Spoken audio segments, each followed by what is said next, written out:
नमस्कार दोस्तों, मेरा नाम है शालिनी और स्वागत है आप सभी का इस अनोखे किताबी मेले में जिसका नाम है मेरी किताब मेरी कहानी season 8। So good evening friends, कैसे हैं आप सभी। दोस्तों, एक बार फिर से हम आपके सामने हाजिर हैं एक नई बुक के साथ, एक नए ऑथर के साथ। और आज भी हम डिस्कस करने वाले हैं उनकी ऑथर जर्नी। जैसा कि आप जानते हैं कि आज इस सीजन का डे 11 हो चुका है और 10 सेशंस हम कंप्लीट कर चुके हैं, बहुत सक्सेसफुली कंप्लीट कर चुके हैं। इस प्रोग्राम में हम आपको इंट्रोड्यूस करवा रहे हैं ऐसे बेहतरीन और प्रतिभाशाली ऑथर से जो अपनी राइटिंग जर्नी आपके सामने लेकर के आ रहे हैं। इसके साथ साथ में इस किताब को लिखने का सफर उन्होंने कैसे कंप्लीट किया और कैसे अपना ऑथर बनने का सपना पूरा किया, वो आपके साथ वो शेयर कर रहे हैं। सो इन स्टोरीज के थ्रू आपको बहुत सारी ऐसी मोटिवेशनल स्टोरीज आपके सामने आएंगी, आपको सुनने को मिलेंगी जो सच में आपको प्रभावित किए बिना नहीं रहेगी। इनके थ्रू आप बहुत सारे मैसेजेस ले सकते हैं, बहुत सारे लाइफ लेसन्स ले सकते हैं इन एक्सपीरियंस्ड ऑथर्स के थ्रू, और नोट्स बना सकते हैं और अपनी लाइफ में इसको इम्प्लीमेंट कर सकते हैं। जितने भी टॉपिक्स हम इस प्रोग्राम में आपके सामने डिस्कस कर रहे हैं वो सभी टॉपिक्स हमसे कनेक्टेड है, हमसे जुड़े हुए हैं, और वहां से हमें कोई ना कोई एक लाइफ लेसन जरूर मिलता है। तो मुझे उम्मीद है कि आप हर एक सेशन के थ्रू हर दिन जितने भी आप अटेंड कर रहे हैं उन सभी के थ्रू कोई ना कोई एक लाइफ लेसन जरूर लेते होंगे और इस पर इम्प्लीमेंट करने की कोशिश जरूर करेंगे। तो इस प्रोग्राम का यही मोटिव है कि आप रीडिंग और राइटिंग जैसी हैबिट्स को इनकलकेट करें और इन लाइफ लेसन्स के थ्रू अपनी लाइफ को और भी ज्यादा बेहतरीन बनाएं। तो शुरू करते हैं आज का सेशन। आज हम बात करने वाले हैं एक प्रतिभाशाली और एक बेहतरीन ऑथर के बारे में और इनकी किताब को हम डिस्कस करेंगे। उनकी बुक में उन्होंने अपने लाइफ एक्सपीरियंसेस को समाया है, लाइफ एक्सपीरियंसेस के थ्रू अपने खुद के जीवन के अनुभव की कुछ स्टोरीज को शामिल किया है, कुछ कोट्स को शामिल किया है, इसके साथ साथ में बहुत ही सुंदर, बहुत ही खूबसूरत कविताएं भी शामिल की गई है। तो देखा जाए तो एक तरह से ये किताब कविताओं का, कहानियों का और बेहतरीन कोट्स का एक समायोजन है जो आपको बहुत पसंद आने वाला है। तो शुरू करते हैं आज का सेशन। सेशन शुरू करने से पहले आज के ऑथर का एक क्विक इंट्रोडक्शन मैं आपके साथ शेयर कर रही हूँ ताकि आप उनके साथ इजीली कनेक्ट कर पाए। तो जो ऑथर आज हमसे जुड़ रहे हैं, she is an accomplished educator, writer and visionary with a career spanning 38 years in the Department of Education, Government of Jammu and Kashmir. She became the first woman chairperson of the Jammu Kashmir Board of School Education. Recently returning to the poetry and storytelling, she hopes to capture her life's experience in a heartfelt tapestry of words, blending innocence with wisdom. So without any further delay, invite करना चाहूंगी हमारी आज की author को जिनका नाम है Veena Pandita Kaul. Hello ma'am, good evening, कैसे हैं आप? Good evening. बस मैं बिल्कुल ठीक हूँ, बहुत अच्छे से हूँ। मैम, आपका बहुत बहुत स्वागत है इस प्रोग्राम में। Thank you so much for giving me the opportunity of being here. इतने प्रेस्टिजियस स्टेज पे, प्लेटफॉर्म पे बहुत अच्छा लग रहा है, बहुत इंस्पायरिंग लग रहा है यहाँ पे आने के लिए। Thank you so much, thank you. Ma'am, हमें पूरी आशा है कि आज के सेशन में आपने अपनी लाइफ के एक्सपीरियंसेस को कहानियों में, कविताओं में जो तब्दील किया है उसके थ्रू हमें लाइफ लेसन्स जानने को मिलेंगे और बहुत कुछ ऐसा यूनिक सीखने को मिलेगा जो आपने अपनी लाइफ में एक्सपीरियंस किया है, जो आप हमारे साथ आज शेयर करेंगे। सो इससे पहले आप प्लीज अपने बारे में थोड़ा बताइए, आप कहाँ से बिलोंग करते हैं, फैमिली में कौन कौन है, आपका बैकग्राउंड क्या है, आपकी ये जर्नी यहाँ तक कैसी रही, अपने बारे में बताइए प्लीज थोड़ा। शुरू करने से पहले मैं फिर से एक बार आपका बहुत धन्यवाद करती हूँ। आजकल के युग में जहाँ पे टेक और सोशल मीडिया बहुत रोल प्ले करता है, तो हम जैसे लोगों को लोगों तक पहुँचने का ये एक बहुत ही बड़ा माध्यम है। और हम लोगों को लोगों से जोड़ने के लिए, हम जैसे ऑथर्स को लोगों के साथ जोड़ने के लिए एक बहुत ही एक अच्छा तरीका है। और आपके थ्रू हमें लोग जान पाएँ, समझ सकें और हमारी जर्नी को आगे बढ़ा सकें, ये बहुत बहुत ही शुभ है और आपको कॉन्ग्रेचुलेट मैं करना चाहूँगी। Thank you so much ma'am. अपने बारे में क्या बताऊँ, खुद ही अपनी लाइन्स में मैंने लिखा था, जवां हुए कब उम्र डली, हमें कुछ याद नहीं, हादसों की फहरिस्त है वसी, क्या कीजिए, लगाई अपनों पे के दूसरों पे गवाई, कुछ याद नहीं, उम्र गुजर गई, हिसाब किताब कोई रखा नहीं, क्या कीजिए। आप क्या जिनसे बात बात है। कर रही हाँ, आप जिनसे बात कर रही हैं वो Sopore Apple town Baramulla district Jammu and Kashmir में फॉल करता है, वहाँ पे जन्मी है एक टीचर के यहाँ घर में, जिनकी माता होम मेकर थी और हम 4 बहनें थे। और जहाँ पे मध्य वर्ग होने के साथ साथ हमें सिर्फ पढ़ाई पे ही जोर दिया जाता था, एक्स्ट्रा खेल कूद पे, पिकनिक्स पे, नेचर को जानने में। तो ऐसे माहौल में हम लोग पले बड़े और बड़े हुए। और स्कूलिंग मेरी वहीं से हुई, सोपोर के गवर्नमेंट स्कूल से हुई है। और उसके जी। बाद मैंने श्रीनगर में कॉलेज यूनिवर्सिटी किया है। और मेरे जो सब्जेक्ट्स रहे हैं वो इकोनॉमिक्स और कॉमर्स रहा है। और उसके बाद मैंने यूनिवर्सिटी के बाद मैंने कोई 1 साल बैंक में काम किया, नेशनलाइज्ड बैंक में। उसके साथ ही मैंने पीएससी क्लियर करके कॉलेज में मैं प्रोफेसर रही। मैंने पढ़ाया, इकोनॉमिक्स और कॉमर्स पढ़ाया। और फिर कुछ साल पढ़ाने के बाद ये मैं श्रीनगर में कॉलेजेस में रही 1990 तक। 1990 के बाद हमारा एग्जोडस, जो आप सबको मालूम होगा कि हम लोगों को कश्मीर छोड़ के निकलना पड़ा, तो जम्मू उधमपुर में मैंने काफ़ी समय बिताया टीचिंग में। और वहाँ पे टीच करने के बाद 2008 में मैं प्रिंसिपल बनी कॉलेज की। 4 साल मैंने एज प्रिंसिपल काम किया। उसके बाद मैं बोर्ड ऑफ स्कूल एजुकेशन में एज एडमिनिस्ट्रेटर चेयरपर्सन नियुक्त हुई। और साथ साथ मैं डायरेक्टर रही SCRT J&K स्टेट, मतलब हमने खुद ही वो स्टार्ट किया, करवाया था, जिसकी मैं अच्छा। चेयरपर्सन रही थी पहले। और उसके बाद पहली डायरेक्टर में रही उसकी 2 साल। तो 2020 में मैंने रिटायर होना था, मुझे एक्सटेंशन मिला 2 साल का। तो 2022 में मैं रिटायर होके अब जो बचपन का एक सपना था उसको लिखने का और आगे चलाने का, उसको देख रही हूँ, थोड़ा बहुत पूरा करने की कोशिश कर रही हूँ।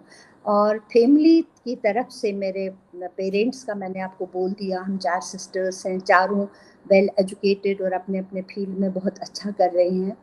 और रिसेंटली मेरी मदर का, मेरे फादर साहब तो पहले उनका देहांत हो गया था, तो रिसेंटली 2 महीने पहले ये किताब जिस दिन जब रिलीज़ हुई तो उनका 3रा दिन चल रहा था। तो ओके। ये एक बहुत बड़ी घटना, चलो इसका शायद उनका आशीर्वाद ही था, तो ऐसे रहा। तो इन लॉज की तरफ से भी मेरा ऐसे रहा है कि हमेशा ही बहुत प्रोत्साहित किया मेरे हस्बैंड ने। मेरी डॉटर बहुत, मेरी एक ही डॉटर है और एक ग्रैंडसन है। तो बहुत प्रोत्साहित किया उन्होंने, बहुत ही एनकरेज किया फ्रॉम टाइम टू टाइम। मतलब मैं ये आपको बताऊं कि मैरिज में, एक फैमिली में रहने के साथ साथ मुझे कोई कभी रुकावट नहीं हुई हम्म। आगे बढ़ने के लिए और आगे फील्ड में काम करने के लिए।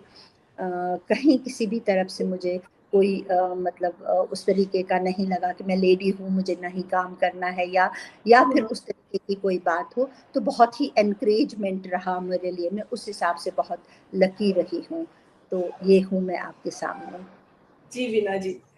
वीना जी, आपने जैसे बताया कि मध्यम वर्गीय परिवार से आप आते हैं और नॉर्मल जैसे वहाँ की फैमिलीज रहती हैं सिबलिंग्स के साथ, परिवार के साथ, जॉइंट फैमिलीज होती थी उस समय बहुत।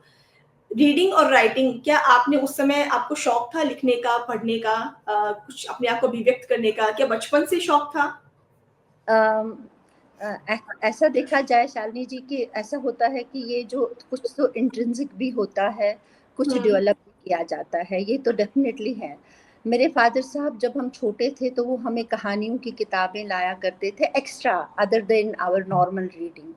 हम्म। उन दिनों 9th क्लास में, 10th क्लास में एक बुक होती थी डियरिंग डीड्स करके नाम से, जो कि पढ़ाई नहीं जाती थी, वो मतलब सिलेबस में नहीं थी, उसका एग्जाम नहीं होता था, लेकिन होती थी हमारी बुक्स में।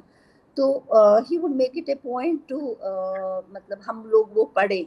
तो उसमें हम्म। बहुत अच्छी स्टोरी, जो स्टोरीज मुझे अभी भी याद है, शायद मैं अभी रिसेंट भूल चुकी हूँ लेकिन वो स्टोरीज मुझे याद हैं। तो ऐसे करके बचपन से ही मतलब वो चीज़ का डेफिनेटली रहा। कुछ थोड़ा बहुत इंट्रिंसिक भी था, लेकिन ऐसे साथ साथ में चलता रहा। फिर जब मैं कॉलेज श्रीनगर में गई तो मैक्सिमम टाइम मैंने अपने छोटे अंकल, जिनको हम बाई बोलते हैं, तो उनके साथ बिताया वहाँ पे। वो उनका भी इंटरेस्ट वहाँ पे यूजुअली गालिब, कतील शफाई, फयाज, मतलब ऐसे साहिर, इनकी बातें, साहिर लुधियानवी, इनकी बातें और पोइट्री डिस्कस होती थी उनकी फ्रेंड्स के साथ, अच्छा। मैं बैठ के सुना करती थी। तो ये एक फिर से एक वो बन गया। तो वहीं पे मैंने पढ़ना शुरू किया। तो पढ़ना जो है मैंने मतलब कुछ क्लासिकल नॉवेल्स भी पढ़ी हैं, जैसे इंग्लिश में जेन ऑस्टन मैंने पूरा पढ़ा है, या शेक्सपियर पढ़ा है थोड़ा बहुत। वहाँ जब यहाँ ऐसी बुक्स पढ़ी हैं, वहाँ मैंने रॉल्ड रॉबिन्स भी पढ़ा है, और गुलशन नंदा भी पढ़ा है, निराला भी पढ़ा है, महादेवी अच्छा। वर्मा भी पढ़ा है। तो इस तरीके से एक वैरायटी, मतलब मैं ये कहूँ कि सिर्फ क्लासिकल पढ़ा है, एक वैरायटी पढ़ी है। इंडियन ऑथर्स मैंने उन दिनों मुल्क राज आनंद, ये मतलब ऐसे आर के नारायण, ये मतलब सारे मैंने पढ़े हैं। तो ये शुरू से ऐसे पढ़ने का माहौल था। लिखना मेरा ऐसा नहीं था सीरियसली कि मैंने लिखना है। हाँ, मैं डायरी मैं नोट किया करती थी जब भी मुझे कुछ मौका मिलता था या कुछ अच्छा लगता था, तो उसको एक डायरी बनी हुई होती थी, हमेशा मेरे पास रहती थी। तो वो डायरी में लिखा करती थी। लेकिन ये ऐसे कभी नहीं सोचा था कि मैं इस तरीके से इसको कोई बुक बनाऊं। जी। हाँ, मतलब इस तरीके से इसको अमली जामा जिसे कहते हैं हम, मैं पहन। Right, right. जी वीना जी। वीना जी, आपकी इस बुक की जर्नी जो आपने लिखी है, तो आज हम डिस्कस करेंगे। इसको लिखना आपने कब शुरू किया था, कब स्टार्ट किया, कितने समय पहले शुरू किया? ऐसा हुआ मेरे पास, मैं बेसिकली जो मैंने आपको अपनी राइटिंग का बोला है, जी। वो मैं शुरू से, जैसे मतलब मैंने कहा मैं कुछ कुछ लिखती, लेकिन वो सब हिंदुस्तानी लैंग्वेज में होता था। और हाँ, फेसबुक पे कभी पोस्ट्स या कभी सोशल मीडिया में अदरवाइज, या कुछ आर्टिकल्स लिखना, कुछ न्यूज़पेपर्स पे इंग्लिश में लिखना, ऐसे चलता रहता था। लेकिन मेनली जो मैंने सोचा था कि मैं अगर अपनी बुक पब्लिश करूँगी, जिसका मटेरियल मेरे पास अभी भी पड़ा हुआ है, वो पोइम्स का है। मेरे पास पोम्स काफ़ी मतलब लिखी हुई हैं, और उनको असेंबल करना है, ठीक करना है। तो वो एक, तो ये एक वर्कशॉप मैंने अटेंड किया जब मेरी रिटायरमेंट के बाद, जहाँ पे जिसमें मुझे एक इंसेंटिव मान लीजिए मिला, कि उन्होंने कहा आपको बुक लिखने के लिए सोचना नहीं है, आपके पास एक अपना एक जो आपकी एक्सपीरियंसेस है उसका एक खजाना होता है, और आप उसको स्टोरीज या उसको उसमें ट्रांसफर कर सकते हो और आप लिख सकते हैं। पता नहीं मुझे कैसे ये ट्रिगर हुआ ये चीज़, और मैंने लिखना शुरू किया। तो लिखना मतलब वो स्टोरीज, इस बुक में मैंने वही 12 स्टोरीज मैंने मतलब अपने ही इंसिडेंट्स को नोट किया है। हाँ। जी। तो जैसे आपने ठीक कहा कि पोइम्स से मैंने पहले लिखी हैं पोइम्स, और स्टोरी की जो उसकी थीम है, टेक अवे है, वो एक कोट के जरिए मैंने लोगों तक पहुंचाने की कोशिश की है। तो ये 23rd में शुरू हुआ, and towards end of 23 and 24 नवंबर में ये पब्लिश हो गई। जी, जी। एक साल लगा कम से कम। बिल्कुल, बिल्कुल। वीना जी, इस पूरी जर्नी में किसने आपको मोटिवेट रखा? किसने आपकी हेल्प की, आपको गाइड किया? किसी को क्रेडिट देना चाहेंगे आप? जी, ज़रूर। बेसिकली ऐसा है कि मैंने आपको कहा कि ये किसी एक पर्सन की या मेरे खुद की अकेले की जर्नी नहीं है, जो भी मेरी जर्नी रही है। घर में बहुत मतलब मुझे प्रोत्साहन मिला है। जब भी मैं कुछ लिखती थी, तो सबसे पहले होता है कि अगर आप किसी को सुनाओगे तो आपको एनकरेजमेंट मिले, आपको कोई कहे कि हाँ, आप बहुत अच्छा लिखती हैं। हालाँकि आपको पता होता है कि अच्छा लिखती हैं आप, लेकिन फिर भी। तो लकीली मेरे फ्रेंड्स बहुत अच्छे मिले। जिन फ्रेंड्स के साथ मैंने बात की, जिन फ्रेंड्स के उसमें जो सबसे ज़्यादा क्रेडिट मैं जिनको दूंगी, वो मेरी फ्रेंड है अनुराधा जी। मैं उससे प्यार से अनु बोलती हूँ, like a soulmate to me. और जिसने मुझे हमेशा प्रोत्साहित किया, हमेशा इंस्पायर किया है आगे। वो खुद लिटरेचर बैकग्राउंड से है और खुद बहुत अच्छा लिखती है। उसको भी मेरी तरह शायद रिटायरमेंट के बाद ही, वो अभी सर्विस में है और रिटायरमेंट के बाद ही शायद वो लिखना शुरू करे। बट उसने मुझे बहुत इंस्पायर किया, बहुत लिखने पे, बहुत मतलब जिसे कहते हैं ना कि पुश किया, नज किया हमेशा, शी जी। Help me. तो वो एक मतलब ज़रूर है। और बिल्कुल। उसके अलावा एक हमारे नेबरहुड में ही थे प्रोफेसर रैना, उनकी मैंने बुक में डिटेल दी है, जो कि अब नहीं है। यहाँ इस दुनिया से चल बसे हैं, तो उन्होंने भी मुझे बहुत लिखने की एक समझ दी है। तो ये एक है। तो Anuradha ji, she has always been there for me every time and every time. So yes. दोस्तों, अब समय आ गया है कि हम वीना मैम की किताब के साथी से बातचीत करें और उनके एक्सपीरियंस जाने इस किताब को लेकर के। सो मैं इनवाइट करना चाहूंगी अनुराधा जी को। हेलो मैम, कैसे हैं आप? हेलो, नमस्कार। नमस्कार। सो मैम, स्वागत है आपका इस प्रोग्राम में। हम वीना मैम से बात कर रहे हैं, इनकी जर्नी हम लोगों के सामने लेके आ रहे हैं, राइटिंग जर्नी के बारे में बातचीत कर रहे हैं। आपका क्या कहना है थैंक इनकी यू। बुक को लेकर के? आप क्या कहना चाहेंगे? इनकी बुक आई है, एक ऑथर बन चुकी हैं। सो राइटिंग जर्नी को लेकर के आप क्या सोचती हैं? वीना जी और मैं 30 सालों से साथ हैं, 30 years. It has been a long journey.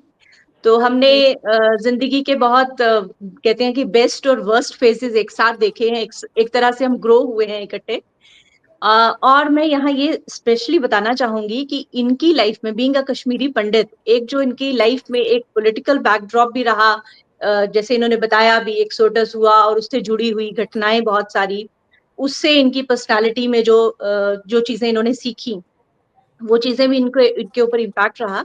लेकिन मैं ये कहना चाहूंगी कि बेसिकली, इंट्रिंसिकली ये एक ऐसी एक्स्ट्रॉर्डिनरी पर्सन है कि इनके अंदर ये जो क्रिएटिविटी थी वो इनहेरेंट रही हमेशा। चाहे इन्होंने लिखना अब शुरू किया, एक फॉर्मल एक्सप्रेशन, जैसे बहुत अप्रोप्रिएटली इन्होंने बुक का नाम रखा है मोर दैन स्टोरीज। तो असल में these stories were always within her. अब सिर्फ एक इन्होंने उसको फॉर्मल एक्सप्रेशन दिया है। और जो ये इनकी लाइफ में अलग अलग स्टेजेस रही या जो भी सर्कमस्टांसेस रहे, जिस तरह से इन्होंने रिस्पॉन्स किया है अलग अलग टाइम पे, कभी डिग्निटी से, कभी रिजिलियंस के साथ, कभी बहुत ही मेच्योरिटी के साथ, वो सब चीजें बताती थी कि इनके अंदर वो एक राइटर है, हमेशा से है। तो जैसे मैं इनको कहती भी थी और कभी कभार ये लिखते थे। इनफैक्ट ऐसा कहना चाहूंगी, जैसे कॉलेज में ये बहुत पॉपुलर टीचर रही हैं, प्रोफेसर रही हूँ। तो इनके मुंह से निकली हुई बात शायद बहुत सारे बच्चों की का जीवन बदला होगा, उस इनके मुंह से निकली हुई बात ने मुझे मेरी लाइफ में बहुत सारी चीजों में इनके कहे हुए लफ्जों ने अफेक्ट किया होगा। तो ये पूरा वो जो खजाना इनके पास है, जो ट्रेजर है, उस ट्रेजर को अभी बहुत थोड़ा सा इन्होंने इस बुक के रूप में बाहर निकाला है। अभी there is lot more to do, अभी बहुत कुछ इनको लिखना है। पहले ये बहुत छोटा छोटा कहीं जैसे न्यूज़पेपर में कभी लिख दिया, कभी सोशल मीडिया पे, और कुछ एक पोइम्स और कुछ एक चीजें तो शायद इन्होंने सिर्फ मेरे साथ शेयर की होंगी, मेरे पास वो सुरक्षित हैं। तो जब भी ये कहेंगी तो मैं इनको दे दूंगी, ताकि पूरी दुनिया उनको पढ़ सके। तो basically the kind of person that she is has made her into a wonderful writer that she has now become. ये मैं कहना चाहूंगी। अनुराधा जी, अगर एक क्वालिटी मैं आपसे पूछूं वीना मैम की, तो वो एक क्वालिटी क्या होगी जिसने आपको बहुत इंस्पायर किया है? मैं कहूंगी विजडम। विजडम और एम्पैथी, दो बातें। क्योंकि जब इनके पास मतलब मुझे ऐसा होता था कि अगर मैं किसी मुश्किल चीज से गुजर रही हूँ, तो इनके पास जाके मुझे अपने हर सवाल का जवाब मिलता था। एक ओके। तरफ मुझे जवाब मिलता था और दूसरा मुझे वो जो इमोशनल सस्टेनेंस चाहिए, जो एक इमोशनल सपोर्ट चाहिए थी, वो मिलती थी, चाहे ये वो बिना बोल के दे या ये बोल के दे। बट ये दोनों ही चीजें मुझे इनसे मिली। जी। Very nice, beautiful. Anuradha ji, कोई मैसेज आप कन्वे करना चाहेंगे इस प्लेटफॉर्म के थ्रू वीना जी को? बिल्कुल, पहले तो मैं आप सबका थैंक्स करना चाहूंगी कि आपने एक अपॉर्चुनिटी दी है कि हम सब इनकी वर्ड्स को इनको सुन सकें और इनसे बहुत सारी ऐसी चीजें जान सकें, हम सब लोग जो कि इनके अंदर हैं और लेकिन अभी तक बाहर नहीं आई थी। तो मैं ये कहूंगी कि इनके पास ये जो बुक इनकी है, जब आप पढ़ने लगेंगे, तो ये सिर्फ एक कहानी नहीं है। जैसे मोर देन स्टोरीज नाम इसलिए अप्रोप्रिएट कह रही हूँ, इसमें इतने सारे टेक अवेज आपके लिए होंगे। शायद आप किसी ऐसी सिचुएशन से जूझ रहे हैं और अचानक ये पढ़ के आपको लगेगा, यस, ये भी एक तरीका है रिस्पॉन्ड करने का, ये भी तरीका, ये भी जिंदगी में होता है। तो उस तरह से इस बुक को आप पढ़ेंगे, तो आप बुक के एंड में आपके पास इतनी सारी चीजें आपके पास होंगी, you will find that you are a better human being and you are better equipped to respond to the situations in your life. ये मैं मैसेज देना चाहूंगी। Thank you so much Anuradha ji, हमसे जुड़ने के लिए, अपना समय निकालने के लिए। Thank you. आपसे बात करके बहुत अच्छा लगा। Thank thank you you so much. And best wishes to you also. Thank you. Thank you ma'am, thank you. Okay, so now जी Veena ji. I am truly humbled. आप इमोशनल हो गए अनुराधा जी की बात सुन के। जी, यानी आप दोनों के बीच बहुत ही ब्यूटीफुल बॉन्ड शायद हमें 5 मिनट में हमें शायद पता चला कि आपके बीच बहुत ब्यूटीफुल बॉन्ड है, बहुत स्ट्रॉन्ग बॉन्ड है। शायद ये हम आमने सामने बात ऐसी कभी इस तरीके से नहीं कर हाँ, पाते, ये but thanks to exactly. You, आपके थ्रू हम ये बात कर पाए हैं, and she has been able to speak या about me, so thank you so much. जी जी, वीना। सो वीना जी, अब हम आपकी बुक के बारे में जानना चाहेंगे, हमारी ऑडियंस जानना चाहेंगी कि आपने अपनी बुक में क्या कुछ नया बताने की कोशिश की है? क्या कुछ लाइफ लेसन्स हम ले सकते हैं इस बुक से?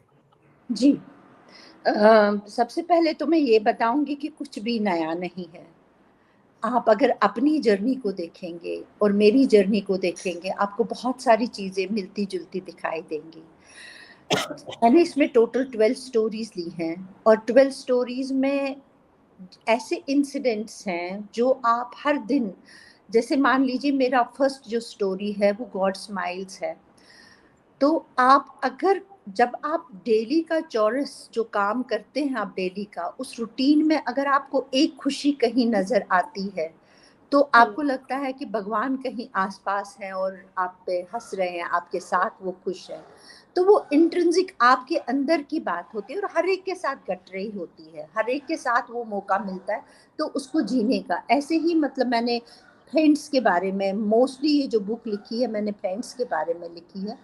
तो उसमें फ्रेंडशिप में आप देखेंगे कि हमेशा, मतलब हम लोग ह्यूमंस हैं, आपको बुरी भी बातें टच करेंगी और अच्छी बातें भी टच करेंगी, लेकिन जो उनकी पॉजिटिव बातें हैं, जो अच्छी बातें हैं, अगर आप उनको याद करते हैं और आप देखते हैं जब गलत हुआ तो कहाँ पे गलत हुआ था, उसको कैसे ठीक किया जा सकता था, तो वो चीज़ अगर आप देखेंगे, तो ऐसे कुछ इंसिडेंट्स मैंने लिए हैं जिसमें आप फ्रेंडशिप को कैसे इम्प्रूव कर सकते हैं, डेली रूटीन में आप अच्छाइयाँ कैसे देख सकते हैं, या फिर टीचर स्टूडेंट रिलेशनशिप जिसमें फ्रेंडशिप का भी बॉन्ड हो, वो कैसे आप देख सकते हैं उसको, आपके नेबर आपको कैसे गाइड कर सकते हैं, कई बार नज कर सकते हैं, या फिर आप अपने जो बचपन है उसको कैसे फिर से जिया जा सकता है। तो ये सब चीज़ें मैं आपको कहूँ शालिनी जी, ये सब हमारी सबकी स्टोरी है, हम सब इसके संभाला, आपका बचपन जिया हुआ है, आप उसमें से हमेशा अपनी खुशी ढूंढ सकते हो। आपके फ्रेंड्स हैं, कई बार बुरा भी लगता है, लेकिन उसमें से भी आपको 99% 9% आपको खुशी मिल सकती है। तो ये सब चीज़ें जो है, मैंने आपको कहा कि ये मैंने इसमें लिया है, कहाँ पे हमें किस सिचुएशन को किस तरीके से डील करना है, मेनली फ्रेंडशिप में, ये मैंने इसमें बयां करने की कोशिश की है। फॉर एग्जाम्पल फिर मैं ये पॉइंट एंड करती हूँ, मैंने कश्मीर की सिचुएशन बताई है। कश्मीर में हम लोगों को, ये सब पूरी दुनिया को पता है कि हमें 90 में सब कुछ छोड़ के निकलना पड़ा।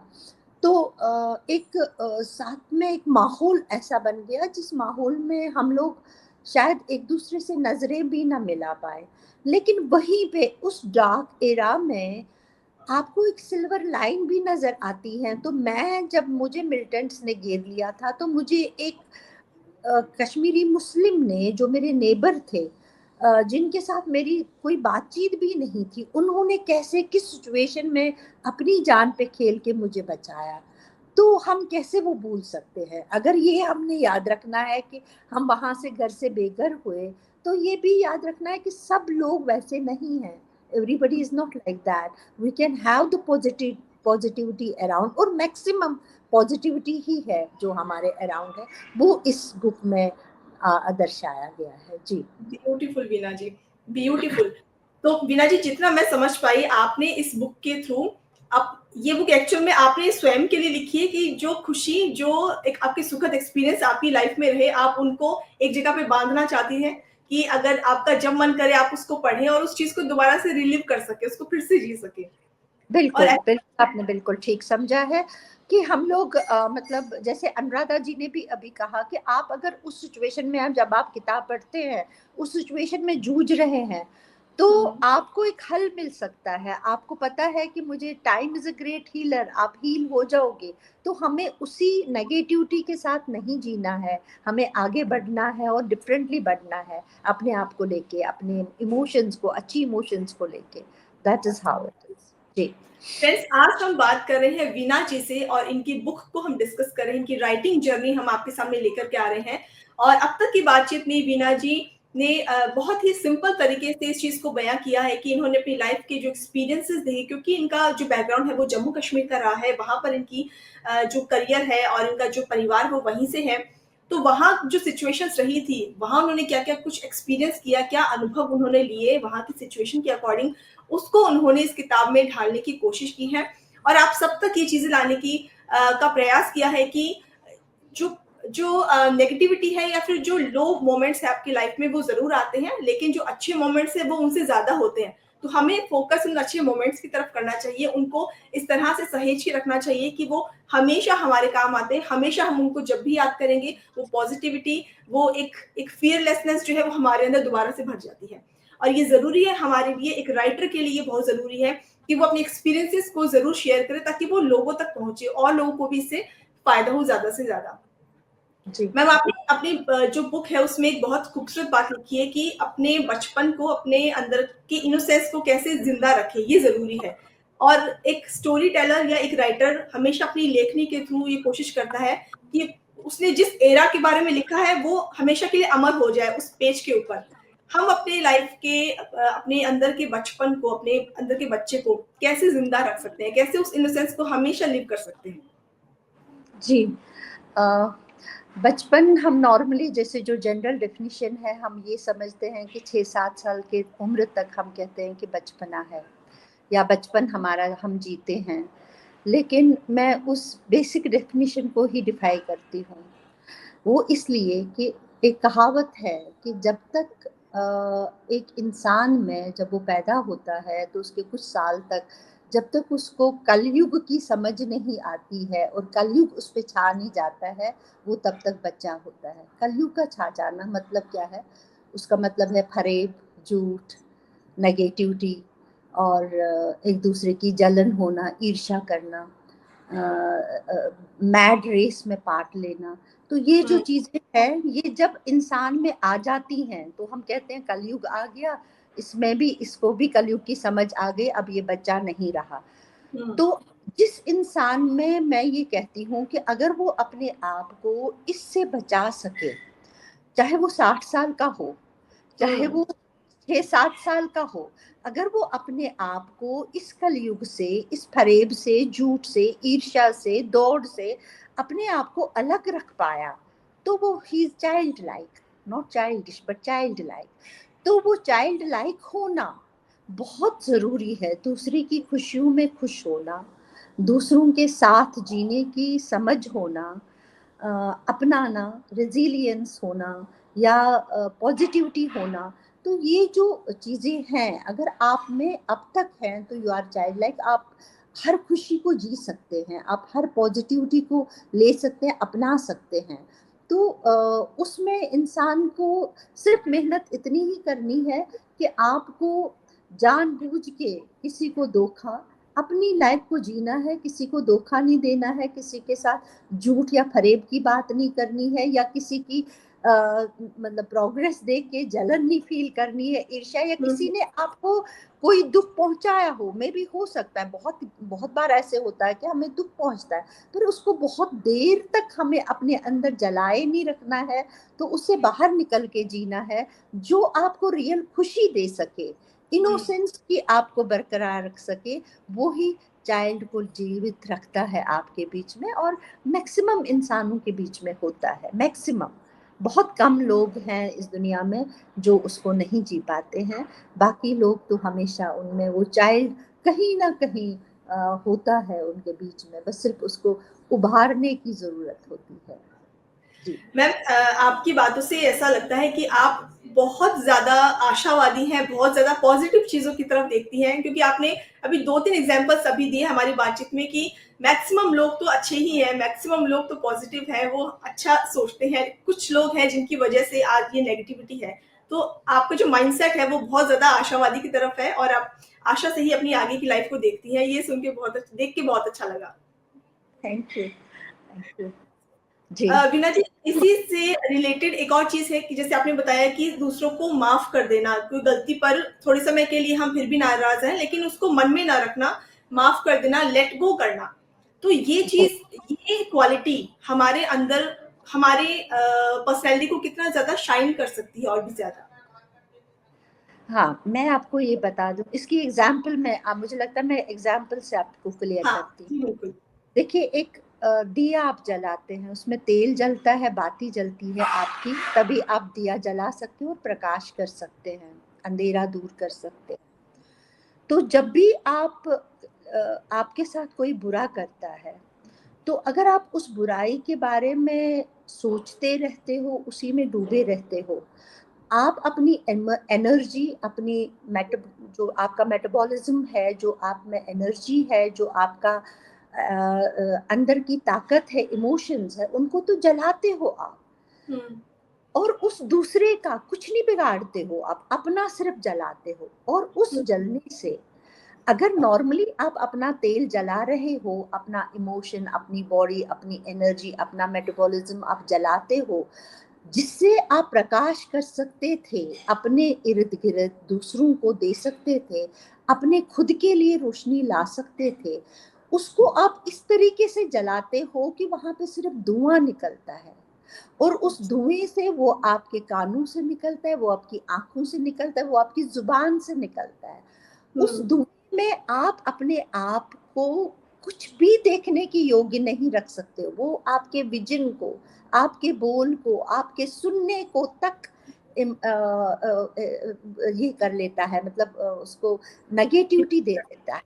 तो जब आप अपना ही एनर्जी जला रहे हो और अपने ही इर्द गिर्द धुआं फैला रहे हो, तो उस बंदे का वो तो बोल के निकल गया, करके निकल गया, आप उसका क्या बिगाड़ रहे हो? तो लेट गो करना इतना इम्पोर्टेंट है जैसे जीना इम्पोर्टेंट है। अगर आपको रियल सेंस में जीना है, प्रकाश देना है अपनी लाइफ के लिए, मैं ये नहीं कह रही हूँ कि दूसरों के लिए जियो, अपने लिए।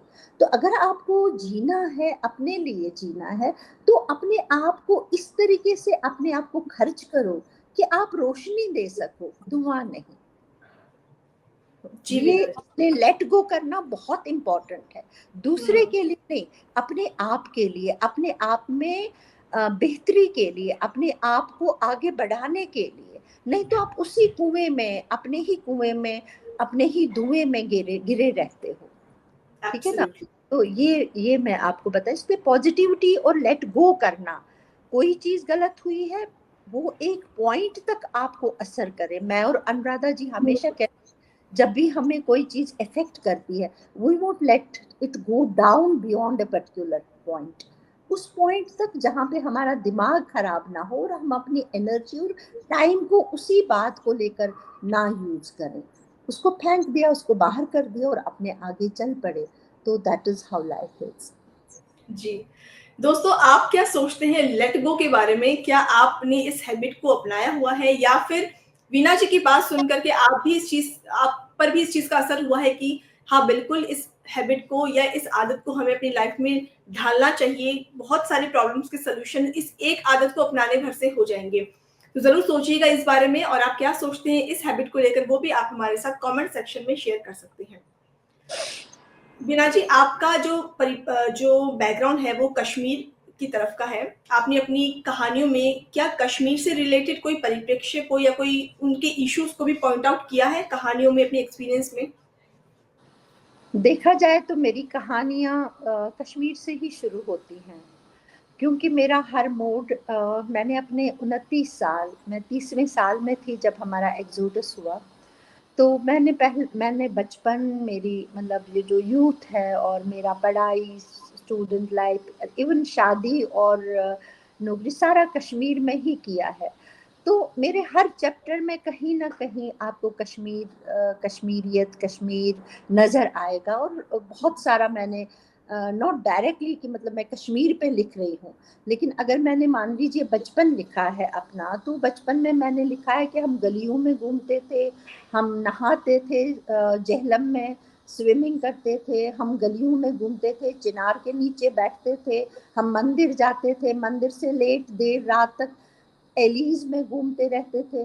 तो वो सारा कश्मीर ही, इनफैक्ट कश्मीर का कल्चर उस टाइम का जो 1970 में या लेट 60s में मैंने जिया है वहाँ पे, तो वो चीज़ कल्चर दोहराता है। ऐसे ही फिर हम यूनिवर्सिटी टाइम मैंने डिपिक्ट किया है। यूनिवर्सिटी टाइम में हमारी को एजुकेशन थी वहाँ पे, तो हम किस तरीके से डल में, शिकारे में, नसीम बाग में कैसे हम लोग, एक स्टोरी को मैंने चलाया है, लेकिन स्टोरी में मैंने ये कहा है कि हम डल बोट में स्टूडेंट सारे, लड़कियां लड़के, मतलब हम सब लोग आए और हम सब लोगों ने वो बातें जी हैं, और ये सारा कश्मीर कल्चर का एक पार्ट था उन दिनों। इट वॉज अप टिल, मैं आपको कहूँ कि 85 मैंने अंदर अंदर से, मतलब अंडरनेथ जो भी चल रहा होगा, मैं at least I was not aware of that. मेरे हमारा बचपन और बहुत ही उस तरीके से, एक जिसे कहते हैं एक अच्छे नेबरहुड में, एक अच्छी कल्चर में, जहाँ पे हम लोग ईद पे जाते थे, वो लोग हमारी शिवरात्रि पे आते थे, और बहुत ही अच्छे कल्चर में उस तरीके से पॉजिटिविटी में हम लोगों ने जिया है और एक साथ जिया है, ऐसा कहीं अलग से नहीं। और वो सब मेरी किताब में। फिर मैंने दूसरा पहलू भी लिखा है। दूसरा पहलू में मैंने ये लिखा है कि हमें, मतलब निकलना पड़ा वहां से, हम निकलना नहीं चाहते थे, ये भी मतलब एक नैरेटिव चलाया जा रहा है कि हम लोग खुद निकले। खुद कोई नहीं निकलता है अपना घर बार छोड़ के। एकदम से आप एक दिन पहले आप अच्छे भले बहुत ही वेल टू डू फैमिली में, एक बहुत अच्छे बड़े मकान में, एक अपने घर में रह रहे, और अगले दिन आप अपने आप को सड़क पे पाओगे, ना आपके ऊपर छत है, ना आपके ऊपर कोई जान पहचान है। आपने जो इमोशंस वहां पे स्पेंड की थी वो सब आप छोड़ के आ रहे हैं, कोई नहीं करता है। तो वो भी एक फेज था, उसको भी मैंने डिपिक्ट किया है। लेकिन उस फेज में भी दोनों अच्छाई और बुराइयां, मतलब नेबर्स ने हेल्प भी किया, मतलब चाहे हमें उस टाइम बचाने में, हमें निकलने में, हमें मतलब आगे चलने में उन्होंने हेल्प की। तो वो चीज़ भी मैंने डिपिक्ट की है इसमें।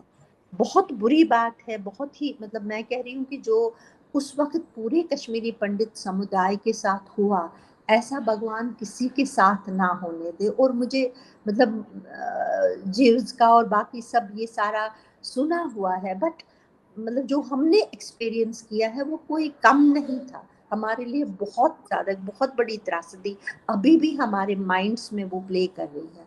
लेकिन अब उसके साथ में हमें उस सब को एनालाइज करके आगे का सोचना है कि हम आगे कैसे बढ़ सकते हैं। जो कि मैंने अभी भी आपको कहा कि हर चीज में हमें एक रास्ता निकाल के आगे चलने की।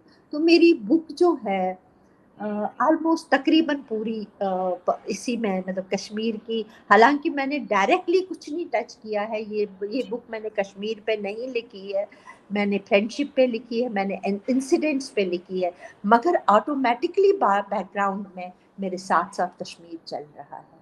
जी, बिल्कुल, बिल्कुल, और ये लाज़मी है क्योंकि आप वहीं पले-बड़े हो, उन्हीं आपका पर सारा एजुकेशन वहीं से। हाँ बिल्कुल बिल्कुल, उन्हीं परिस्थितियों में बड़ी है जी। वीना जी, इन सारे वैल्यूज़ के साथ-साथ एक और इम्पोर्टेंट वैल्यू है जो हमारी लाइफ में होनी चाहिए, संवेदनशीलता, सहानुभूति। और जैसा आप बता रहे हो कि जो जो फ़ेज़ आपने देखा है, उस समय एक सहानुभूति एक बहुत बड़ा फैक्टर था जो वर्क किया वहाँ पर, लोगों ने एक-दूसरे की हेल्प की। इस एक वैल्यू को लेकर के आप क्या सोचते हैं? सहानुभूति लोगों में, संवेदनशीलता का होना? देखो सहानुभूति से, मतलब सिंपैथी से ज़्यादा मैं एम्पैथी की बात करूँगी। मुझे सिंपैथी से थोड़ी बहुत चिढ़ है, मैं सिंपैथी को नहीं लेना चाहती हूँ। सिंपैथी बहुत टेम्पररी चीज़ होती है, और वो उसमें एक उतना वैल्यू नहीं है जितनी एम्पैथी है। अगर आप एम्पैथेटिकली लोगों के साथ, तो हाँ वो बहुत मिला। बहुत हमें जम्मू में लोगों ने, मतलब जब हम वहाँ से आए और जम्मू के लोगों ने हमें कैसे अपनाया, जम्मू के लोगों ने हमें कितनी एम्पैथी से, या इवन दिल्ली में लोग, मतलब मैक्सिमम लोग तो या तो जम्मू आए उस टाइम पे या फिर दिल्ली में आए। तो कैसे नेबरहुड में, जो जम्मू में हमारा नेबरहुड था, जो जम्मू के लोग थे मेनली, उन्होंने कितनी एम्पैथी और कितना सेंसिटिविटी से इस इशू को देखा। अगर देखा जाए तो वो उस टाइम बहुत कुछ कर सकते थे, वो भी उस टाइम उसको नेगेट कर सकते थे, लेकिन नहीं, उन्होंने अपनाया, उन्होंने हमें जगह दी। बहुत सारे लोगों ने जिनको दिमाग में ही नहीं था कि हम लोग इनको जगह देंगे, तो उन्होंने अपनी जगह खाली करके हमें रहने को दे दिया और हमें अकोमोडेट कर दिया। तो एक बहुत बड़ी बात है। तो एक लाइफ, वो कहते हैं ना, लेसन एक मिलता है हमें कि एम्पैथी और सेंसिटिविटी। अगर सेंसिटिविटी नहीं है तो इंसान के पास कुछ भी नहीं है। आपको जी आगे पीछे अपने एनवायरनमेंट में देखने की और उसकी बारीकी समझने की सलाहियत ही नहीं है। अगर हम में और एनिमल्स में कोई फर्क है तो वो एम्पैथी और सेंसिटिविटी की फर्क है। तो वो सेंसिटिविटी और एम्पैथी बहुत जरूरी है एक मनुष्य के लिए होना। बिल्कुल। वीना जी, आपने अपनी बुक में संघर्ष और साहस इसके बारे में भी जिक्र किया है। मैं यूथ के परिप्रेक्ष्य से जानना चाहूंगी कि जो आज के समय का यूथ है, नौजवान है, उनके लिए वो संघर्ष और वो साहस, उसका होना कितना जरूरी है और वो कितना कुछ लर्न कर सकते हैं इस किताब के थ्रू। मैं आपको ये बताऊं कि आजकल के यूथ का जो है ना, उनको बहुत जल्दी रिजल्ट्स चाहिए, जो कि बहुत बुरी बात है। हम लोग बहुत तेज दौड़ रहे हैं और बहुत जल्दी, मतलब हम लोग जैसे आज हमने काम शुरू किया और कल इसका रिजल्ट हमें दिखना चाहिए। जी। दिखे तो बहुत अच्छा है, पर अगर हम्म। नहीं दिखे तो एक नेगेटिविटी की तरफ, एक जिसे कहते हैं ना, आप एक अजीब सा, मतलब इंसान फील करता है, दुख फील करता है इंसान के नहीं। तो हर चीज में मैं तो ये कहती हूँ कि कुछ भी इम्पॉसिबल नहीं है। आप हार्ड वर्क करो, आपके पास करेज है, आपके पास चलने का रास्ता है, आपके पास मतलब एक रास्ता बंद हो गया तो दूसरा, वो कहते हैं ना कि अगर आप फेल होते हैं तो वो आपको सेकंड चांस मिलता है कि आप उससे भी अच्छा कर सको, एक दूसरे लेवल तक पहुंच सको शायद, इसलिए। और हर चीज में कहीं ना कहीं एक दूसरी चीज छुपी हुई होती है कि जैसे आप चलते हैं, आप वहां तक पहुंचे मगर आपको पता चलता है मैं गलत रास्ते पे, लेकिन आपको वहां पे कुछ ऐसी चीज मिली जो आपने अदरवाइज आप नहीं देख सकते थे, या अदरवाइज आप नहीं, अगर आप अपने रास्ते पे ठीक से चले होते।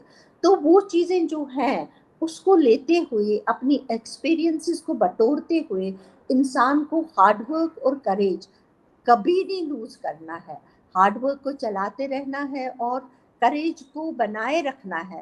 दैट इज वाई ये जो हमारी ये जो इस टाइम का यूथ है, वो जो सक्सेस के पीछे भाग रहा है और बहुत क्विक सक्सेस के पीछे, बहुत क्विक रिजल्ट्स के पीछे भाग रहे हैं, अगर उनको ना मिले तो दैट इज वाई कि हम देख रहे हैं कि आजकल शिकार है यूथ हमारा, जो डिप्रेशन का शिकार है, बहुत ज़्यादा सुसाइड्स हो रहे हैं, या फिर बहुत ज़्यादा, मतलब उस तरीके से अपने में चले जाते हैं।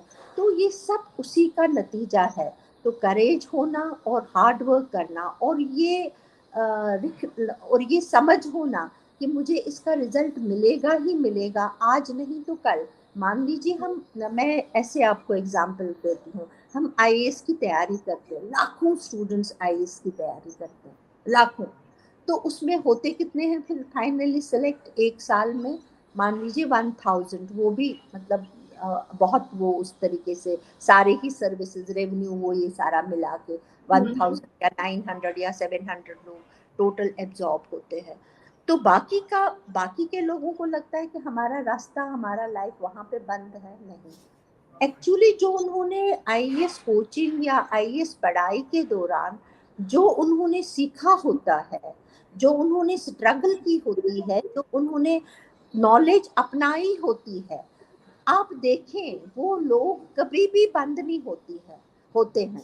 वो कहीं ना कहीं अपने आप को किसी ना किसी और सर्विस में, किसी ना किसी और फील्ड में अपने आप को ऊपर पाते हैं, और उनसे भी ऊपर पाते हैं जिन्होंने आईएएस की होगी। जी जी। तो ऐसा नहीं है कि कहीं पे रास्ता बंद होता, और आपकी मेहनत जो है, हार्डवर्क जो है, वो हमेशा आपको पे करती है। इस सोच के साथ यूथ को आगे बढ़ना चाहिए। एब्सोल्युटली। फ्रेंड्स, जी। हार्ड वर्क और आपका जो साहस है, करेज है, वो आपकी लाइफ में कभी भी कम नहीं होना चाहिए। मुश्किलें सबकी लाइफ में आती हैं और सब लोग मुश्किलों का सामना करते हैं, लेकिन उनसे आगे वही पर्सन निकलता है जो उस प्रोसेस में, उस सिचुएशन में हार नहीं मानता। तो ज़रूरी हाँ, है, अगर आपको आगे जाना है और अपनी लाइफ में अपने गोल्स को अचीव करना है, तो इस प्रोसेस से तो आपको गुज़रना ही पड़ेगा, ये तो मैंडेटरी है, बिल्कुल, राइट? बिल्कुल। जी। Thank you. अ, हाँ, मैम परसिस्टेंस है। जी, जी। मैंने कहा परसिस्टेंस, हार्ड वर्क बहुत ज़रूरी है। Absolutely, absolutely. एक हुँ। मैम, मैं ग्रैटिट्यूड के बारे में भी आपके विचार जानना चाहूँगी। ग्रैटिट्यूड आपके लिए कितनी इम्पोर्टेंस रखता है? किसी पर्सन की लाइफ में ग्रैटिट्यूड होना कितना ज़रूरी है? ग्रैटिट्यूड तो ऐसा है कि अगर आप थैंकलेस हैं, अगर आप ग्रैटिट्यूड नहीं हैं, तो आप इंसान ही नहीं हैं। तो ग्रैटिट्यूड होना बहुत ज़रूरी है। अ, आजकल मतलब जैसे जो वर्ल्ड आजकल चल रहा है, जिसमें हम देखते हैं कि पूरे वर्ल्ड में ही कहीं पे कोई वॉर चल रही है, कहीं पे कोई कॉन्फ्लिक्ट चल रहा है, कहीं पे कुछ मतलब कुछ ना कुछ उस तरीके से। तो बेसिकली हमारे जो मतलब हम जो लोग हैं, वो हमारी जो पीढ़ियाँ हैं, वो उस तरीके से चल रही है, पोस्टेरिटी जो है वो इस तरीके से चल रही है कि नेगेटिविटी की तरफ ज़्यादा जा रहे हैं, और इसी में मज़ा आ रहा है। शायद हम मीडिया भी इसी तरीके की बातें दे रहा है, और हम सीख भी रहे हैं यही सब चीज़ें। हुँ, हुँ। लेकिन अब इसमें जो है, अगर हम थैंकफुल हों टू व्हाटएवर वी हैव, मान लीजिए अगर मैं सुबह योगा करती हूँ, तो वो कहते हैं कि सूरज अगर चढ़ता है तो उसके लिए भी हमें थैंकफुल होना चाहिए, और अगर सुबह शाम की रात के बाद दिन उजाला होता है तो उसके लिए भी हमें थैंकफुल। हमारे पास पूरी बॉडी है, माइंड है, हमें उसके लिए भी, और उस पेरेंट का भी थैंकफुल, पेरेंट्स का भी होना जिन्होंने हमें बॉर्न किया है। सो ये सब जी। चीज़ें हैं, we have to be grateful.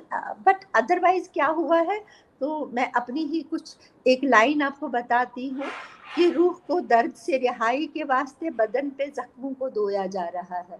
तो बदन पे जख्मों को धोने से रूह की रिहाई तो होती नहीं है। तो रूह जी। की रिहाई जो है, वो आपको अपने ग्रैटिट्यूड, थैंकफुलनेस से ही मिलेगी। वो आपको कहीं और, कोई आप मंदिर जाएंगे, आप मस्जिद में जाएंगे, कुछ और काम करेंगे, या वो भी ज़रूरी है अपनी जगह, पूजा पाठ सब कुछ ज़रूरी है, लेकिन आपको सबसे ज़्यादा ग्रेटफुल होना है, आपको थैंकफुल होना है फॉर व्हाटएवर यू हैव। और मेरी ये जो बुक है, ये बेस्ड है ग्रेटफुलनेस के लिए, ये बेस्ड है thankful. I wanted to thank all those people जिन लोगों की वजह से, चाहे मेरे टीचर हैं, चाहे मेरे फ्रेंड्स हैं, चाहे वो नेबर है जिसने मुझे बचाया, जिसको मैं ओ करती हूँ life. I wanted to thank them, I wanted to know them that I am thankful towards them. So that is what my book is all about. So thank you for this question. जी। वीना जी, अब हम अपने अगले segment की तरफ आ चुके हैं, जिसे हमने नाम दिया है माय जर्नी सीक्रेट्स। तो मैं आपसे कुछ क्वेश्चंस करूँगी क्विकली, आपको उसका क्विकली आंसर देना है। तो आप जी, तैयार हैं इसके लिए? हम शुरू करें? बताएं बताएं जी। ओके, मेरा पहला सवाल है आपसे, अपने आप को एक शब्द में डिफाइन कीजिए।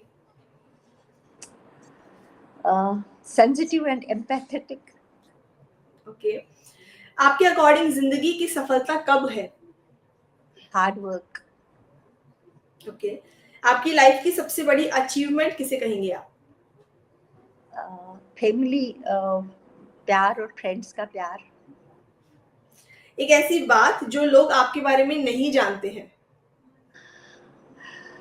That I am always there for them, for my. Okay, okay. जब भी आप कहीं स्टक हो जाती हैं, तो अपने आप को मोटिवेट कैसे करती हैं?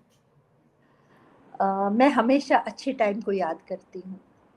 ओके, लास्ट क्वेश्चन, आपका ड्रीम प्रोजेक्ट क्या है? अपने जो मेरा परिवार है, ये जो मेरा ग्रैंडसन है, मैं उसको पॉजिटिविटी और एम्पैथेटिकली लोगों के साथ देखना चाहूँगी। वो मेरा ड्रीम प्रोजेक्ट है। और उसके बाद और बुक्स लिखना, और लिखाई कंटिन्यू करना, अपने फ्रेंड्स के साथ जीना, अपनी फैमिली के साथ जीना।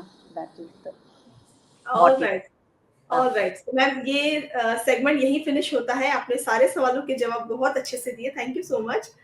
ओके, आगे मैं आपसे पूछना चाहूंगी, कैसा फीडबैक आपको मिल रहा है आपकी किताब के लिए आपकी ऑडियंस के थ्रू?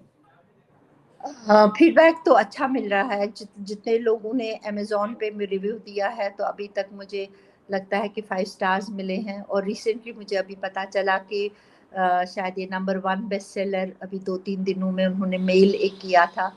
तो लगता है लोगों ने पसंद किया है बुक को, और अच्छा उसमें आया है। कल ही मुझे मेल मिला, इनफैक्ट वो कहते 48 आवर्स उसमें लगते हैं। तो शायद लोगों को पसंद आई है बुक और खरीद रहे हैं लोग, बिकॉज वो that is based on sales. कल गुड रीड्स पे मैं 1-2 कमेंट्स देख रही थी, और बहुत सारे ऐसे लोगों के फ़ोन आते हैं कि हमने किताब पढ़ी, बहुत अच्छा लगा और आपसे बात करना चाहा। तो जिनको मैंने कभी एक्सपेक्ट ही नहीं किया था कि वो लोग बात करेंगे और वो लोग मुझे बोलेंगे। तो ये सब देख के बहुत अच्छा लग रहा है, बहुत ही मतलब बढ़िया लग रहा है कि लोग इसको जी, पसंद। एब्सोल्युटली। अभी तक तो ऐसा ही। मैम, अगर हम आपकी बुक परचेज़ करते हैं तो क्या कोई डिस्काउंट है आपकी बुक पर हमारे लिए? जी, ये बेसिकली कॉस्ट की गई थी 300 के लिए, अभी 260 पे ये अवेलेबल है अमेज़न पे। I would request my publisher and through your this कि वो और थोड़ा इसमें discount they they, so that, क्योंकि मेरा मेन एम है कि बुक लोगों तक पहुंचे और लोग इसको अफोर्ड करके पढ़ सके। तो वही मेरा मेन एम है। It should be there. Absolutely. या दोस्तों, वीना मैम की बुक अमेज़न पे अवेलेबल है और बहुत जल्द बेस्टसेलर भी बनने वाली है। तो इस बुक को अगर आप परचेज़ करना चाहते हैं, तो परचेज़ करने का लिंक हम कमेंट सेक्शन में शेयर कर रहे हैं। आप वहाँ पर जाइए, इस बुक को परचेज़ कीजिए। इस बुक की हार्ड कॉपी खरीदिए। आप इस बुक को पढ़ सकते हैं, अपनी फैमिली मेंबर्स को पढ़ा सकते हैं, अपने बच्चों को पढ़ा सकते हैं, और मैम की लाइफ से रिलेटेड जो लाइफ लेसन्स है, वो आप इसमें सीख सकते हैं। बहुत कुछ नया जानेंगे, बहुत कुछ नई विज़डम आपको इस बुक के थ्रू मिलने वाली है। तो ज़रूर इस बुक को खरीदिएगा। मैम, आई एम श्योर हमारी ऑडियंस आपसे अब तक कनेक्ट हो चुकी है और आपसे पर्सनली भी जानना चाहेंगी आपकी आगे की लाइफ के बारे में, आपकी जर्नी के बारे में। तो कोई कॉन्टेक्ट डिटेल जो आप उनके लिए शेयर करना चाहे तो? जी, मेरा जो मेल है वो veena.pcall@gmail.com है। मेल पे वो मुझे कनेक्ट कर सकते हैं, और मैं व्हाट्सएप पे अवेलेबल हूँ, 9419113231 पे अवेलेबल हूँ। व्हाट्सएप के थ्रू ही कॉल्स नहीं ले सकती। तो ये आप मतलब शेयर कर सकते हैं लोगों के साथ, और चाहूँगी कि लोग मेरे साथ जुड़े, और मेरे साथ मैं इंस्टा पे भी हूँ, फेसबुक पे भी हूँ। वीना पी कॉल से मैं इंस्टा पे हूँ, और फेसबुक पे वीना पंडिता कॉल से ही हूँ। वीना पंडिता के उससे मैं मेडन नाम है मेरा, तो उससे हूँ। तो मेरे साथ कनेक्ट हो सकते हैं लोग। जी। तो दोस्तों, अगर आप वीना मैम से कनेक्ट होना चाहते हैं तो इनकी कॉन्टेक्ट डिटेल्स हम आपके साथ कमेंट सेक्शन में शेयर करेंगे। आप वहां जाकर के इनसे कनेक्ट हो सकते हैं और पर्सनली इनसे गाइडेंस ले सकते हैं। Ma'am, any book you want to recommend for our audience? कोई भी बुक आप रिकमेंड करना चाहें जिससे वो लाइफ लेसन्स ले सके, ग्रो कर सके जीवन में? कोई एक बुक मेरे लिए बताना बहुत मुश्किल है, क्योंकि मैंने आपको कहा कि हर बुक अपने आप में एक जीवन है। तो मैं जी। इतना कहूँगी आपके माध्यम से कि भगवान ने, प्रभु ने हमें एक जीवन दिया है, लेकिन अगर आप बुक्स पढ़ते हैं तो आप जितनी बुक्स पढ़ते हो उतनी जीवन जीते हो। हर एक बिल्कुल। राइटर का अपनी बुक में कहीं ना कहीं उसकी अपनी गाथा और अपनी स्टोरी होती है। तो उस स्टोरी को जब आप जीते हैं तो आप एक और लाइफ जीते हैं। तो बुक्स पढ़ा करें। फॉरेन जो जितने भी हमारे पास इंटरनेशनल लेवल के जितने भी हमारे पास मतलब ग्रेट राइटर्स हैं, मैं कितने नाम लूँ और कहाँ पे स्टॉप करूँ, लेकिन इंडियन कॉन्टेक्स्ट में मैं आपको चाहूँगी, क्योंकि हमें वो चीज़ सबसे ज़्यादा इफ़ेक्ट करती है, जो चीज़ हमारे कल्चर और हमारे सर्कमस्टेंसेस के साथ जुड़ी हुई है, वो चीज़ हमें ज़्यादा जल्दी समझ आती है। तो उसको समझने को और अपने आप को रिलेट करने के लिए आपको हिंदी ये जो हिंदी राइटर्स या उर्दू राइटर्स या फिर जिसे कहते हैं आप यहाँ के इंग्लिश राइटर्स को ज़रूर पढ़िए। खुशवंत सिंह को पढ़िए, मुल्क राज आनंद को पढ़िए, R.K. नारायण को पढ़िए। अभी रिसेंटली मानव कौल हिंदी में लिख रहे हैं, निराला है, महादेवी वर्मा है। गालिब है, साहिर लुधियानवी है, मतलब आप बहुत कुछ पढ़ सकते हैं जो जिसमें आपको इंडियन कॉन्टेक्स्ट में आपके अपने कॉन्टेक्स्ट में स्टोरीज मिलेंगी। टैगोर है, मतलब मैं तो फैन मतलब शॉर्ट स्टोरीज और उनके पोइम्स और जो मतलब ये सब इतना कुछ है जो आप पढ़ सकते हो। तो मैं अपने यहाँ के अपने भारतीय राइटर्स जो पढ़ने वाले हैं या लिखने वाले हैं उनको यही कहूंगी कि आप मतलब जो बाहर से बुक्स आती है उनको तो पढ़िए, कोई हार्म नहीं है, पर अगर आप यहाँ के राइटर्स को जब तक आप नहीं पढ़ेंगे तब तक आपकी बेस नहीं बनेगी, इतनी समझ इतनी पकड़ नहीं आएगी। तो ये कहना चाहूंगी आपके जरिए। जी वीना जी, वीना जी कोई फ्यूचर प्लान्स आपके रिगार्डिंग योर राइटिंग, जैसे आपने बताया कि और भी बुक्स लिखने का आपका भी प्लान है, तो कुछ पे मेरी काम? तो मेरा तो मैंने जैसे आपको कहा कि मेनली मैंने पोइम्स लिखी हैं, तो मैंने दोनों लैंग्वेजेस में लिखी। एक तो हिंदुस्तानी में लिखती हूँ क्योंकि ना मुझे पूरी हिंदी की समझ है ना पूरी उर्दू की समझ है। कश्मीर से बिलोंग करती हूँ तो उर्दू थोड़ी बहुत तो आती ही है, और हिंदी है ही, हिंदी हमारा मतलब लैंग्वेज है तो वो तो है ही है। तो हिंदुस्तानी में मैंने लिखी हैं, फिर इंग्लिश में भी लिखी हैं, वो कुछ पोइम्स तो इस बुक में भी हैं। तो वो पॉइंट्स मेरे पास पड़ी है, उनको कंपाइल करना है, वो तो एक प्रोजेक्ट है। लेकिन उसके साथ में आई डोंट नो हाउ एक अजीब से तरीके से मैं प्रोज की तरफ चली गई। तो अभी मैंने आपके साथ शेयर किया कि मेरी माँ अभी 2 महीने पहले चल गई, और जब ये बुक रिलीज हुई उसी के बीच में तीसरे दिन में और शी मतलब वॉज नॉट देयर, तो उन पे मैं एक किताब लिख रही हूँ। तो होपफुली वो मेरी मतलब मुझे लगता है इस टाइम द बेस्ट प्रोजेक्ट की जब आप बात कर रहे थे, द बेस्ट ब्यूटीफुल। प्रोजेक्ट। हाँ, तो मैं उस पर कुछ लिख सकूं, लोगों के तक पहुंचा सकूं कि माँ कितनी इम्पोर्टेंट होती हैं हर एक की लाइफ में। तो ये एक प्रोजेक्ट है मेरा इस टाइम पे, जी वीना जी, वीना लोगों जी तक। थैंक यू सो मच, आपने हमारे लिए समय निकाला और इतना कुछ हमें नया बताया अपनी किताब के थ्रू, अपने एक्सपीरियंस के थ्रू। जाने से पहले आप कुछ कहना चाहेंगे हमारी ऑडियंस को, कोई मैसेज देना चाहेंगी? जी, मैसेज तो यही मैं हम चूंकि एक लाइफ जी चुके हैं, जो मैंने सीखा है बस आगे बढ़ते रहना है। मैंने जो सीखा है बस वो सिर्फ है आगे बढ़ते रहना। न बांध खुद को लोगों की बातों में, याद रख कड़ी धूप के बाद बादल जरूर बरसेंगे। याद रख कड़ी धूप के बाद बादल जरूर बरसेंगे। तेरी प्यासी मिट्टी को करके तर, तेरी सौंधी खुशबू को लोग तरसेंगे। तेरी प्यासी मिट्टी को करके तर, तेरी सौंधी खुशबू को लोग तरसेंगे। चलते बढ़ते बढ़ते चलते बढ़ते बढ़ते तुम अपनी जमीन को आसमां बना लो। Thank you. क्या बात है ma'am, thank you so much. आप हमसे जुड़े और इतना कुछ आपने हमें नया बताया। आपसे बात करके बहुत अच्छा लगा मैम, और बहुत सारे लाइफ लेसन्स आपने इतना डीपली और इतना सिंप्लीफाई करके हमें बताया, उसके लिए बहुत-बहुत शुक्रिया। Thank you thank so you much. Thank you so much, मुझे यहाँ पे मौका देने के लिए कि मैं आ सकी और बात कर सकी, लोगों के साथ आपके थ्रू जुड़ सकी। Thank you so much, thank you, God bless you. Okay ma'am.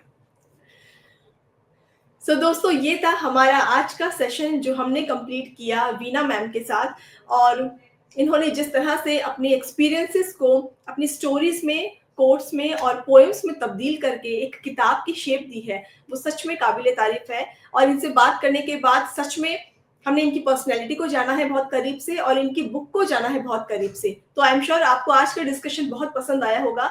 इनकी बुक को ज़रूर खरीदिए, इनकी बुक पर अपने कमेंट्स भी ज़रूर दीजिए, साथ-साथ में फीडबैक ज़रूर दीजिए। आप अपने बच्चों को, अपने फैमिली मेंबर्स को ये बुक पढ़ा सकते हैं। ये बुक बहुत कुछ सिखाएगी आपको। तो फिनिश होता है यहीं पर आज का हमारा सेशन। कल एक बार फिर से हम आपसे मिलेंगे एक नए ऑथर के साथ, आपके साथ, और इसके अलावा उनकी एक नई बुक को भी हम इंट्रोड्यूस करवाएँगे। इसके साथ-साथ में उनकी राइटिंग जर्नी भी आपके सामने लेकर के आएँगे। तब तक मिलते हैं आपसे। ये है मेरी किताब मेरी कहानी सीज़न 8, जहाँ हर किताब के पीछे है एक कहानी और हर कहानी है एक प्रेरणा। धन्यवाद।